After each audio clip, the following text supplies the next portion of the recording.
All right, everybody. I'm here to share something I've been thinking about for quite a while. My journey to sobriety.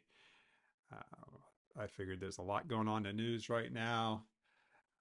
Some actors, etc., with their stories, and it's been on my mind a lot with family members, struggles with addiction, alcoholism, and I've been sober for 7 years. Many of you know that; they're close to me. If you are listening, and some know my story, some know parts of my story. My goal today is to share my story, those that of others, and how if by sharing it helps one other person with their struggle with addiction, or if it helps one other family member or loved one who has someone in their life that is struggling with addiction. I'll share a little bit of my backstory and my why. I'll share who addicts, alcoholics are, what type of people we are, the recovery process, and then towards the end, I'll share for those of you who love them, what's the best way to approach? Well, the best way, in my opinion. I'm not a therapist. I'm a nutritional coach, 7 years sober. I help coaching others and nutrition and lifestyles so they can optimize their life.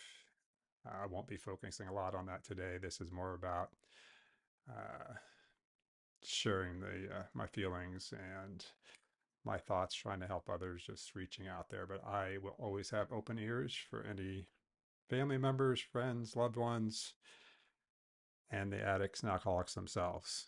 All you do is reach out to me, and that's the thing about being a recovered addict. You have nothing but love for everybody around. So there seems to be a lot of going around, and this is fresh in my mind. And I've been working in the nutrition business for 4+ years, helping others, and most lately helping people struggling with chronic back and joint pain. I thought about making a program to help others who are recovered and they want to rebuild their health, mental, physical. One thing with long-term addiction is it depletes your body, it destroys your body, your health. So it's not just a relationship issue, a family issue. It also destroys you physically. And I thought about focusing on that because I have such a connection with it, which I'll share momentarily. But I don't think I was ready. 7 years sober, like I said, and here is my ready to share. We'll see if I get through this beginning to end, soup to nuts, like they say, my favorite saying, beginning to end. We'll see if I can get through this. Kind of be a little bit raw, unscripted. I have some notes, so I don't leave anything out that I thought might be important to help. But other than that, it's just be a kind of a free form. And my goal is to help those, like I said. And if you know someone that this would benefit, please share it. And you or they can always reach out to me just for a person to talk to. I'm here for anybody that just needs a couple of years to listen to. Um, in the past, I didn't think my story was going to be helpful for anyone. I thought it was just my problem. But as you'll hear, there's quite a few of us out there who have gone through the journey. So I'll share that. Um, Now, I'm not a actor, famous athlete, rock star.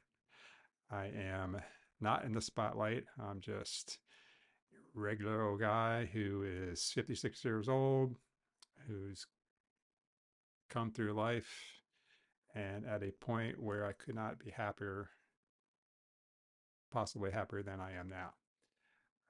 And since I'm recording this during the holiday seasons, which typically are the toughest time of year for alcoholics, addicts, um, to get through without using, whether you're recently recovered, or long-term recovery. That's just typically the time of year where things fall off the rails. So let you know that it's possible to keep it going. Like I said, 7 years in, I have some on my belt. I personally have not had any back steps, but if you do, that's okay. It's the next day. You just start again. All right. So quickly, I'll just give kind of a background on my personal story. Um, first, I'll start by saying my youth, my childhood, especially my earlier days. I don't remember a lot about that. There was some trauma in there. My coping mechanism, besides the alcohol, is to forget things. If you talk to my sister, she'll share stories of our childhood, which I have no clue over. I was the oldest of four, so the big brother, three boys, one girl, and my my memory of my childhood is not so great. My mom even realizes that. They'll share stories and my coping strategy. Then, apparently, as a young one, there was a lot of trauma in the family, alcoholism in the family, abuse in the family. I like to say we were, early years in growing up in the projects in the burbs of DC. Um, and with the help of family, we were able to get a house in a middle class neighborhood. So we were low class living with the middle class. I like to think of us as the Beverly Hillbillies of DC without the oil strike.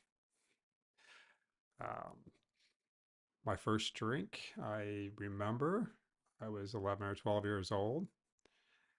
Um, I won't get too detailed as not to give away any, throw anybody under the bus, but I remember that. It was a Budweiser of all things. From someone who goes on later in their life to be a sommelier. But it was a Budweiser, and at 11 or 12, that's your prefrontal cortex is still forming. Yeah, your rational decision making. When things they say about what's the number one way to stop addiction, it's like hold off as long as possible for that first drink or hit. The older you are, the more likely you are it won't be a problem. So at 11 or 12, um, that was just dabbling. I wasn't. I guess I wouldn't consider myself an alcoholic then. I'm later teens for sure. Um, Took me 30 years of alcoholism, addiction, before I became what I like to refer to as a retired alcoholic. Um, a lot of people say they're still alcoholics after they quit. And everybody has their own way of dealing with it. My way is I'm done, I'm retired, so I do not identify as that anymore. That's my personal belief. And it's been 7 years ago. So when I was 48, I quit. 11/11/2016. For anybody who knows those dates, that was 2 days after Donald Trump was elected for president. So no matter how you feel about that, for me, it was a good time to stop. And then also in this last 7 years, we went through our first big old pandemic. So it was trying, trust me. Great time to stop drinking. Lots of stuff going on in the world, out of the ordinary. I have two kids, two wonderful daughters who grew up with an alcoholic dad who loved them very much. That's not what this is about. It's not about not loving. It's about, the person, I guess it is about not loving, but it's about not loving yourself. Um, Two wonderful daughters who are in their late 20s, making big successes on themselves. Mom and dad couldn't be more proud of two very special kids. In the process of my addiction over the years, um, I did go through divorce, bankruptcy, multiple health issues. Um, and then, also during that time period, I did positive things. I was a teacher, so helping kids. Obviously, I wasn't drinking during the day during that time. I was the drug guy at the school, the dare person, which is kind of hypocritical, being that I was also an alcoholic. And of course, I didn't identify as that back then. I also in that time I built successful business, from the ground up with my current wife. Super successful. It was a restaurant which surrounded me with more alcohol, so I had access to it. Um, Restaurant business is a perfect spot if you're an alcoholic. You have access. You don't think about it. It's not like you're trying to figure out where you're going to get your next hit, your next pills, or whatever. All right, so that's my short. I'll probably share a couple more stories as we go along, but this is more about um, who you who in general are alcoholics, addicts, and how we can help them, how they can help themselves, how you can help yourself. So this is really for anybody who's gone through recovery and for people around or people around them. So in the United States, currently the estimate is 46 plus million people have some kind of addiction, whether it's alcohol or drugs. Alcohol being 29 million of that, that comes out to 17 plus percent of the population. There won't be a test on that, but just so you know, even if you don't think you know somebody who's an addict, you do, you just don't realize it. Uh, Now, the thing about addicts is everyone's different, yet everyone is the same. And by that, I mean, we all have our origin story. Um, we all have our, you know, our demons. We all have our juice that gets us the buzz. But in the end, it really comes down to everybody emotionally is the same. Something, there's a why. There's something that's hurting this person. It's also causing these people, causing us to hate ourselves, whether we know it or not. And so the addiction is trying to cover that up, covering up the hate for ourselves. Many people, members, family members of addicts, think it's about them, but really it's an eternal battle of the addict themselves. So that, they're fighting to cover something up, and it's a hate about themselves, whether it's caused by trauma in their past. We all had, not we all, you know, we all have coping strategies, and so mine, however traumatic my childhood was different from somebody else's, or growing up, typically, where it comes down to is something in our past, and this is how we deal with it. And we feel bad. We feel like it's our fault. So then we try to escape that with the alcohol or the drugs. For me, it was mostly alcohol. Um, if I had access, and when I did have access to things like Oxycontin, Vicodin, when I had back pain issues later in life, dude, I love that. Alcohol, muscle relaxers, painkillers all at once. Couldn't beat that for an escape. Um, so the why, in the grand scheme of things, it doesn't really matter. And I don't want to say it doesn't matter that you have a why. It doesn't matter in the end game because you still have to accept where you're from, where you came from, and get over that. And people who've recovered have gotten help one way or the other, 12 steps or other programs. Personally, after 30 years of my addictions, and numerous people trying to get me to get help, um, and I was never ready. I got my own help eventually when I was ready, like I said, 7 years ago. And that's what matters, is that you get to that point where, or your loved one gets to that point where they want to help themselves.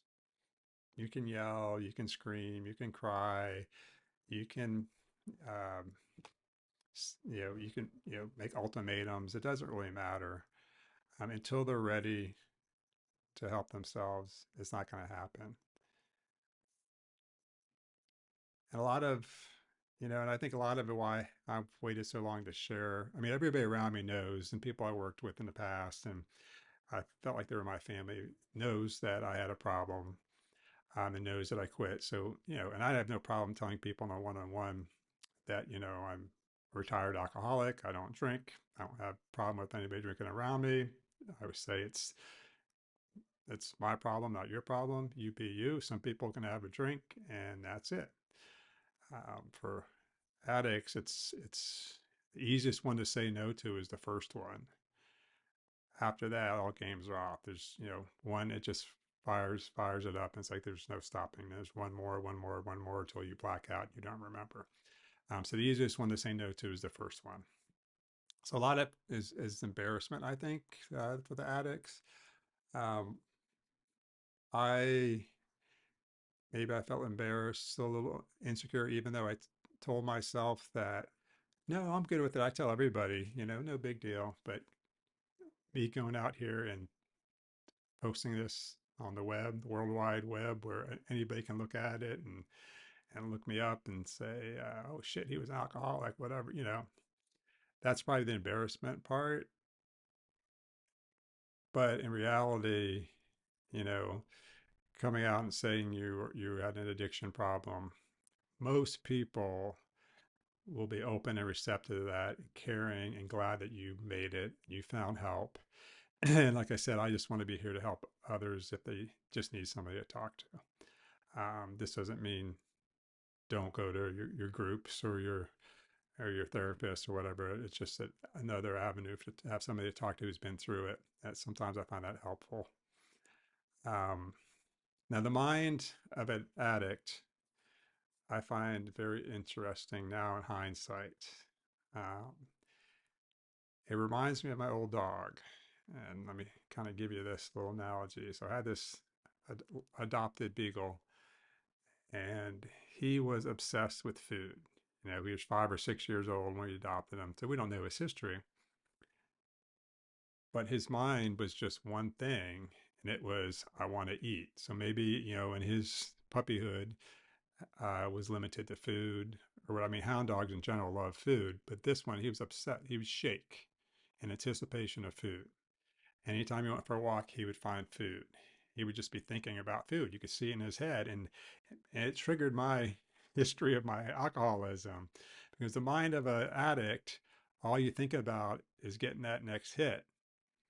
So you wake up in the morning, you're just thinking about when you're going to drink next. You're not thinking about how your day, anything else in your day is going to go. It's all about when you're going to get that first drink or that first hit. If you're going to go out, it's like the first thing you're thinking about is when I get there, where's the alcohol? Where's the booze? If you think it's like I need it for to be social. I'll just have a little bit. Like I said, nothing's just a little bit um, for an addict. So it's all encompassing.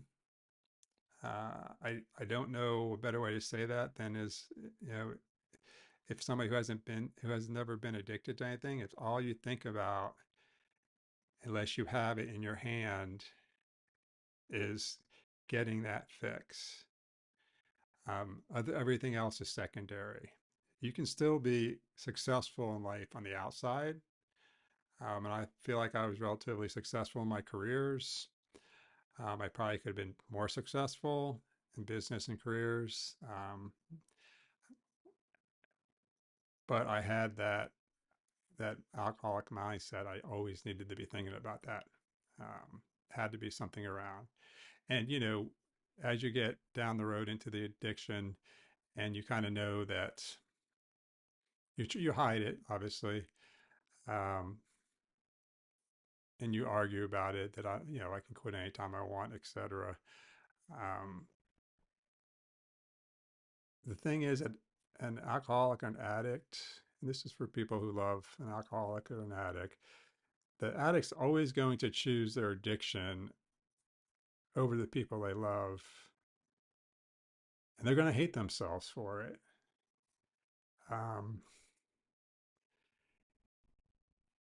I think of all the times where in a moment you just need that hit, and I think about all the times in the past when I was drinking, how bad I felt afterwards the next morning, because I was a drunk the day before and hurt people I love because I wasn't there for them. I wasn't physically abusive, but emotionally it hurts people around you, and then you hate yourself for it, and then what that leads to more drinking because you're hating yourself and you're trying to get rid of that feeling. Um, then there's a concept in recovery which I have mixed feelings on. People always seem to ask, "What was your rock bottom?" Meaning, what was the moment where it was so bad that you finally realized this is um, the only way to go is to finally quit. Um, Now you have to also remember that um, alcohol and a lot of things are physical addictions. Basically, there's two substances, alcohol being one, and then benzos or anti-anxiety stuff being the second one, that you can actually die from if you just quit cold turkey. Heroin and coke, and you're not typically gonna die by just quitting. But alcohol is the big one. I think people don't realize how deadly it is because it's legal. Marijuana is becoming legal now, also around the country, which is yeah, just another downer. Um, so your rock bottom could be, it's not some people. It could be actually be just you know not remembering the night before and they never want to do that again. Well, I'm here to say I don't remember lots of things in my life. The mind of an addict, like for me, an alcoholic, you develop these coping strategies where if you're constantly blacking out and not remembering the night before, the day before, you learn how to wake up the next day and ask questions or not ask questions and get people to share what you did the night before or the day before because you don't remember in hopes of jogging your memory. Um, so you become a master of deception. Like I said, alcoholics are or addicts are the world's best liars. And it's not because they don't like you, it's because they hate themselves and they're deceiving themselves. And they'll lie to get rid of that feeling by getting their next hit. Um, so, I've had, things some people would have chosen as their rock bottom. I remember when my kids were younger and I quit. That's the thing with addicts. You quit 1,000 times. It's like smoking. How many times do people average quit smoking?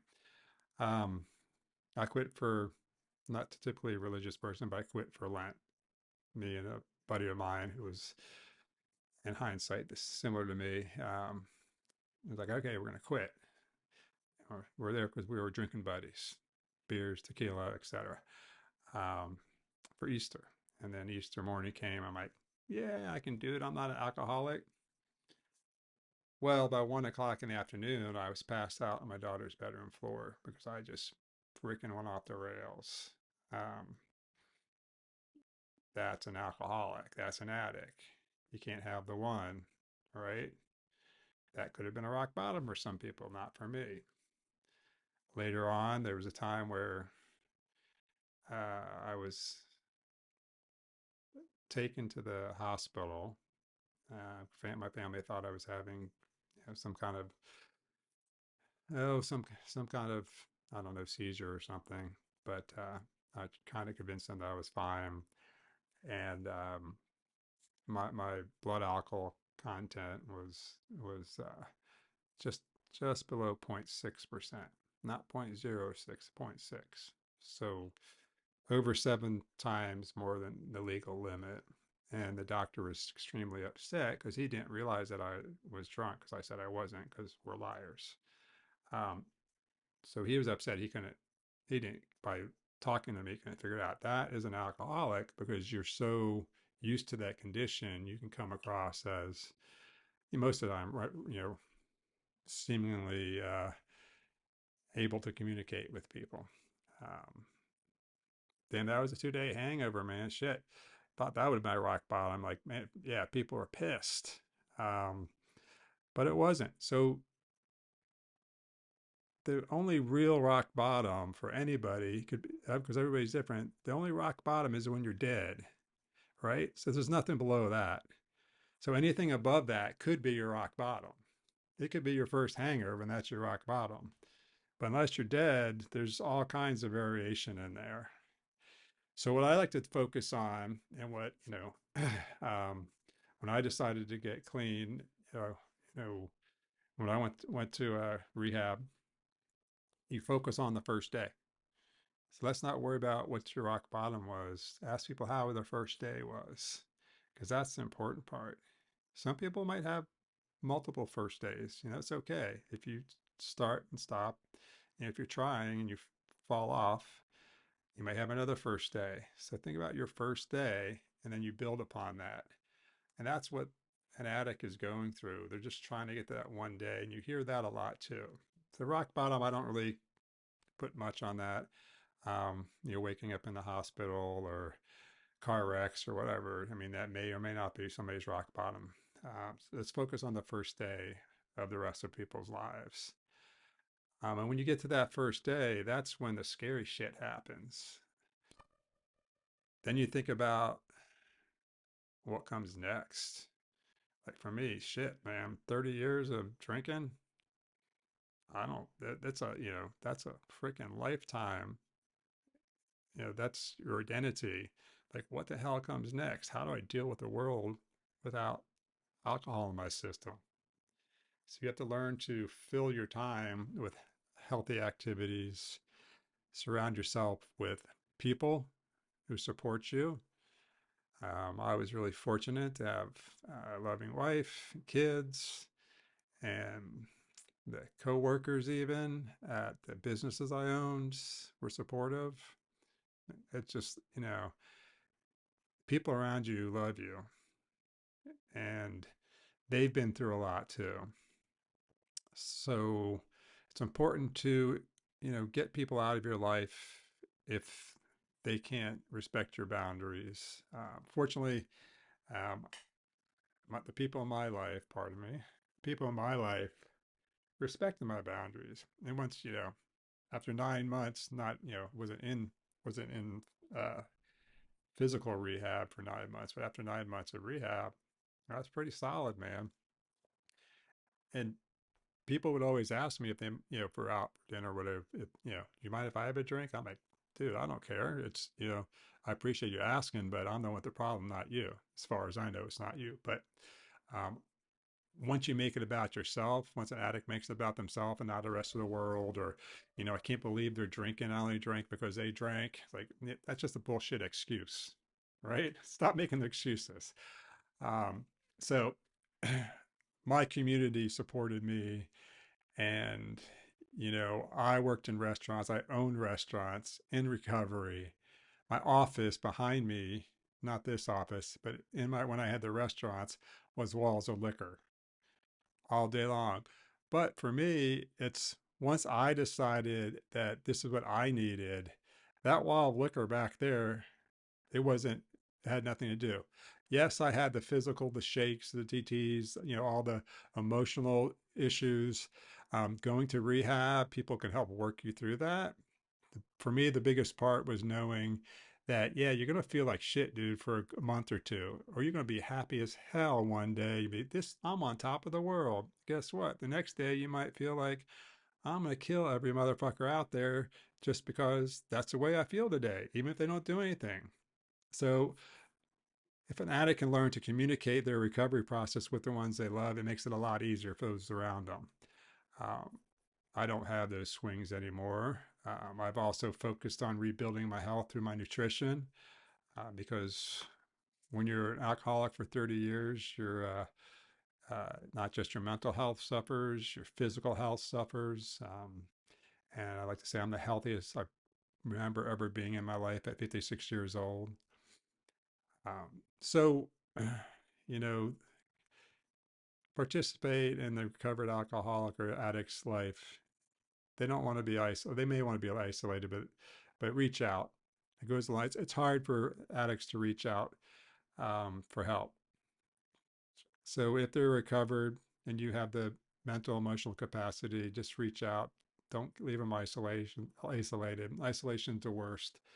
I think the percentage of addictions, alcoholics, et cetera, during the lockdowns of the COVID-19 pandemic went through the roof, um, because meetings were canceled, things went virtual. But it's like wearing your underwear from the bottom down during a virtual meeting. You can do anything you want, right? I could have a bottle behind the computer. Um, so once they've gone through their process and what you have left, if you have anything left to give them, eh, share with them.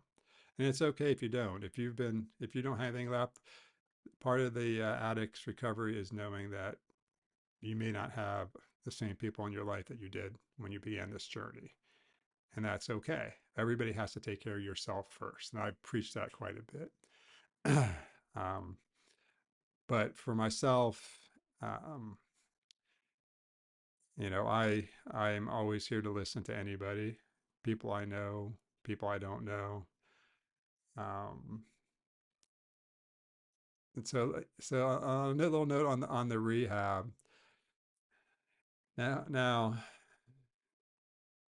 rehab only works if they want it. Court ordered versus volunteered rehab are two vastly different things. Um, the program I went to for rehab, I voluntarily went there, and I would say I I think probably when I was there, everybody else was court ordered to go to rehab. So that's awkward, right? Well, the ones who succeed are the ones who want to do it. And that's why I'm here 7 years later, not drinking, not using, nothing of that nature, because I wanted it for myself. And you see perpetual people in those rehab programs like, oh, I'm back again. I'm in the halfway house. I'm in the sober house. Oh, I got kicked out of a sober house, because they were ordered to go there. It's it's when you are forced to do something against your will. It's you're going to rebel. You just go back to your habits. So until you're ready, um, as people are getting forced to go to AA meetings, which is unfortunate because it does a disjustice to the people in that community who want to go there, because the balance is skewed there. And I did go to a couple of years of AA. That for me, that wasn't the special sauce to help me get where I needed to be because I wasn't really ready.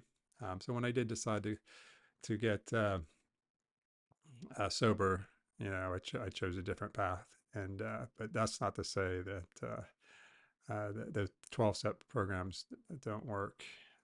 For some people, they do. You have to find what works for you.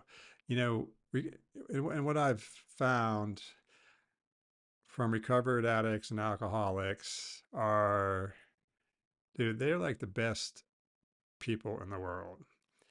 They've been through so much shit emotionally, physically, uh, maybe jail, prison, whatever. They've been through so much shit that all they have left to give is kindness, friendliness. Um, we'll give you a fucking hug and tell you we love you if we just met you, right? So if you're trying to get, if you're dealing with somebody in your life who's um, an addict or you've recovered or you're trying to recover, the community there is to support you. Doesn't have to be in a 12-step program. Just, I mean, people who know, and they're going to give you everything you need emotionally. Just got to ask, that's getting over that embarrassment. Sorry about that. Ooh, see, I still get emotional about it. So, um, yeah, that's just part of the process. You think back on all the great people that helped you, family, friends, people you didn't know. I had people come up to my restaurant like, hey, you're one of us because they saw me at a meeting. I'm like, oh, yeah, I guess I am. Right on.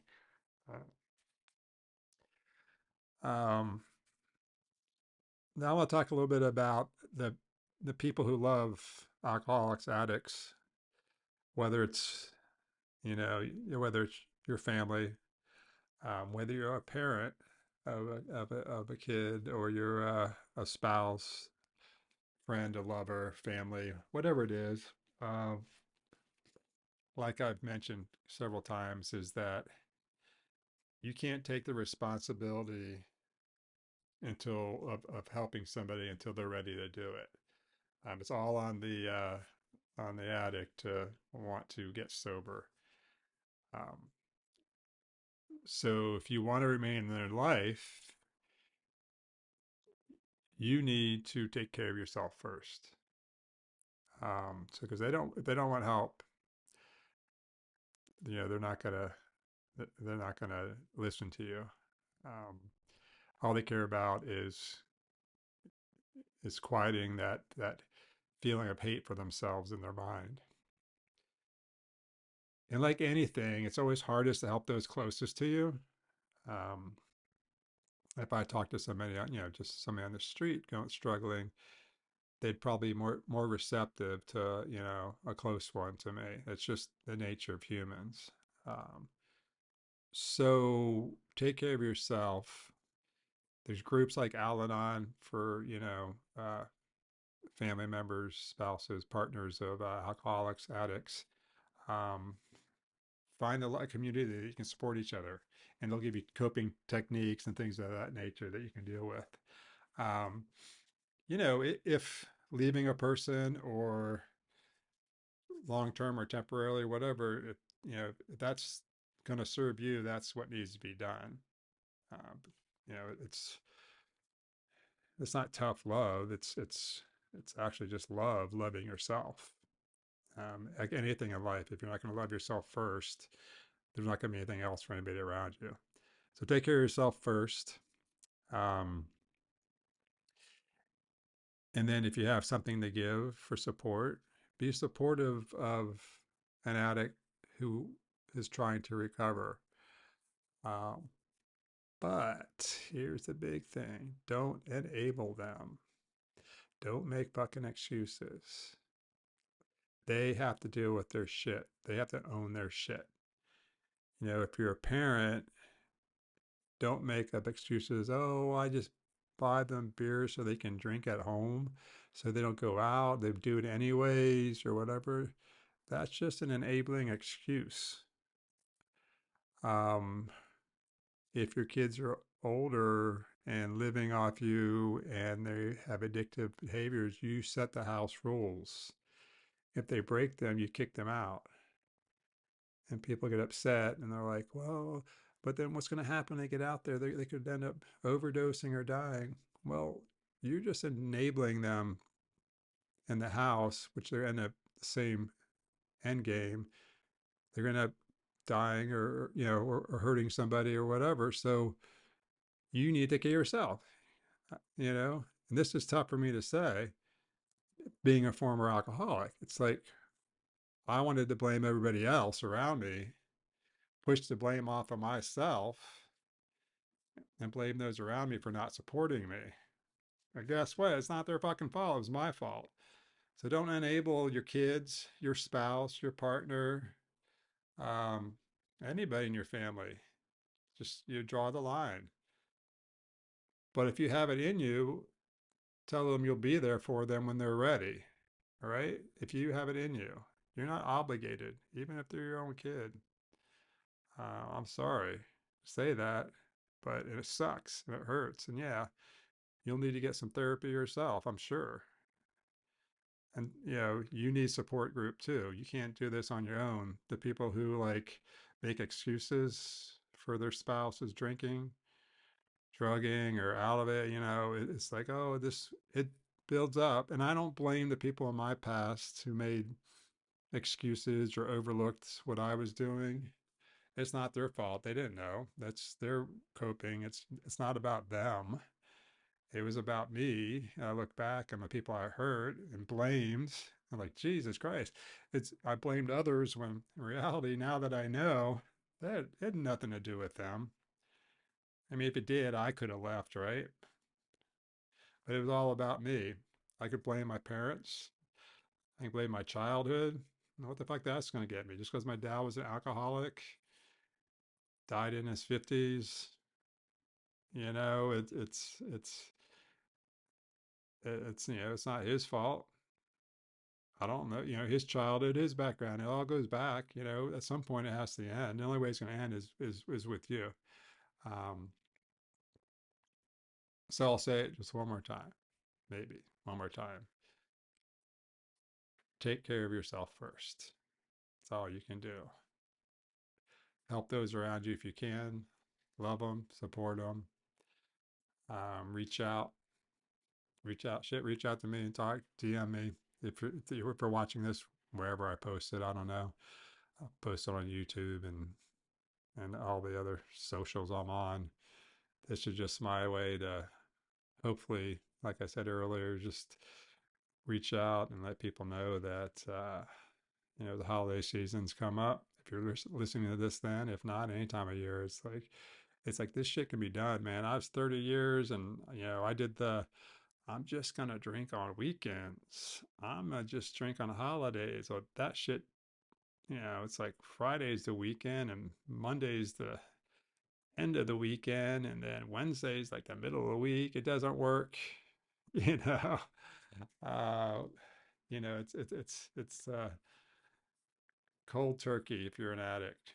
You know, um, if if you can handle whatever, that's fine. And I really worry about the kids nowadays, being a former teacher, because with the social media, they see it everywhere. Me growing up, we didn't have internet, so we weren't able to see this lifestyle plastered everywhere.